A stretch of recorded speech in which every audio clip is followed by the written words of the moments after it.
Episode की starting जो है वो पिछले एपिसोड के कंटिन्यूअस में ही होती है, जहाँ हमारे हीरोज को एंटी के बारे में एक लीड मिलती है कि वहीं आसपास के वो एक आइलैंड पे स्पॉटेड हुआ है। तो हमारे जो हीरोज हैं वो एंटी के स्पॉट सीन पे जितना भी डेटा उनके पास होता है उसको एनालाइज करते हैं और फाइनली उन्हें एंटी की एक लोकेशन के बारे में पता चलती है और वो उसी के बाद एक वोल्केनिक आइलैंड पे जाते हैं, जहाँ उनको मोस्ट लाइकली चांसेस होता है कि एंटी उन्हें मिलेगा, क्योंकि एंटी एक फायर टाइप पोकेमॉन था तो उसके वहाँ रहने के ज़्यादातर चांसेस थे। जैसे ही जो हमारे हीरोज हैं वो उस वोल्केनिक आइलैंड पे पहुंचते हैं, उन्हें पता चलता है कि ऐसा वो जो आइलैंड है वो तो बस एक नॉर्मल आइलैंड है और वहाँ एंटी की होने के चांसेस बहुत कम है। कि तभी फ्रीड को जो है वो मर्डॉक का कॉल आता है और वो उन्हें इमरजेंसी में बुलाता है, जिस पे जब हमारे हीरो वहाँ पहुंचते तो उन्हें एक हॉर्नटेल देखने को मिलता है, जो कि हमारे हीरोज के लिए काफ़ी अनयूजुअल होता है, क्योंकि जो हॉर्नटेल है वो एक डीप सी पोकेमॉन है और उसका ऐसे ज़मीन पर दिखना बहुत ज़्यादा रेयर है। जिसके बाद जो हमारे हीरोज है वो उस हॉर्नटेल की मदद करते हैं वापस सी में जाने के लिए। बट तभी जो फ्रीड है उसको कुछ सिचुएशन के बारे में पता चलता है, तो हमारे हीरो उसको ब्रेवासागी में जाने के लिए कहता है और जैसी जो ब्रेवासागी है वो आसमान में उड़ती है तो हमारे हीरोज को समंदर में कुछ हलचल दिखती है, जिस पे जो फ्रीड है वो समझ जाता है कि असल में वो एक अंडर सी वोल्केनो है जो कि कभी भी इरप्ट हो सकता है। तो इसी पे जो हमारे हीरोज है वो वहीं उसी स्पॉट के पास वेट करते हैं और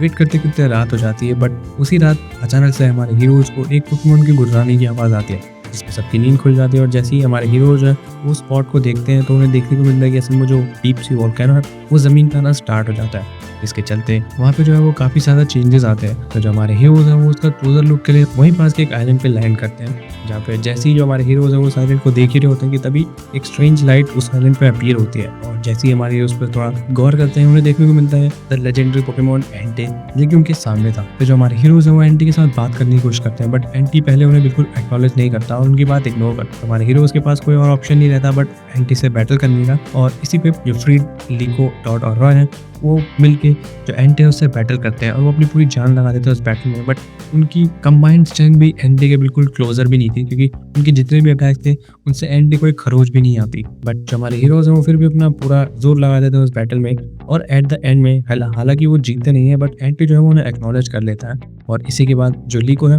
वो एंटी को उनकी टीम ज्वाइन करने के लिए कहती है ताकि वो पैराडाइज के बारे में और ज़्यादा जान सके और उसको ढूंढ सके। बट एंटी जो है वो इस पर कोई रिस्पॉन्स नहीं करता, ना ही जो लूशियस के बाकी के पोकेमॉन्स हैं वो और ना ही टेरापोगस। तो इस पर हमारे हीरोज को काफ़ी स्ट्रेंज लगता है। तभी वो जो नया आइलैंड वहाँ फॉर्म हो रहा था उस पर अचानक से एक लाइटनिंग स्ट्राइक गिरती है, जिस पे हमें एक और लेजेंडरी पोकेमॉन राइकू जो है वो वहाँ देखने को मिलता है और उसी के थोड़ी देर बाद अरोरा भी वहाँ पे आता है, जिसके अंदर से हमें सुइकू आता हुआ दिखता है। और इसी तरीके से फिर जो एंटी है वो भी साइलेंट से लीव करके उस वोल्केनिक आइलैंड पे चले जाता है, जहाँ हमारे हीरो जो वो विटनेस करते हैं 3 लेजेंडरी बीस्ट पोकेमॉन को एक साथ। और ये जो नज़ारा होता है ये उनके लिए बहुत ज़्यादा एस्टोनिशिंग होता है कि 3 लेजेंडरी पोकेमॉन्स को एक साथ देखना बहुत बहुत बहुत ज़्यादा रेयर था। और जैसे ही इतना होता है कि तभी सनराइज़ है वो हो जाता है और जैसे ही सनराइज़ होता है जो 3 लेजेंडरी पोकेमॉन्स हैं वो वहाँ से लीप करके एकदम से गायब हो जाता है। और उसके थोड़ी देर बाद जो हमारे हीरो जो है वो ब्रेवासागी पे होते हैं तो उन्हें समझ में आता है कि असल में ये वो एंटी नहीं है जिसको वो ढूंढ रहे थे। स्टिल वो अपनी इस जर्नी के लिए बहुत ज़्यादा हैप्पी थे, क्योंकि एक तो उन्होंने 3 लेजेंडरी पोकेमॉन्स को एक साथ विटनेस किया और साथ ही उन्होंने एक नए आइलैंड की बर्थ को भी एक्सपीरियंस किया।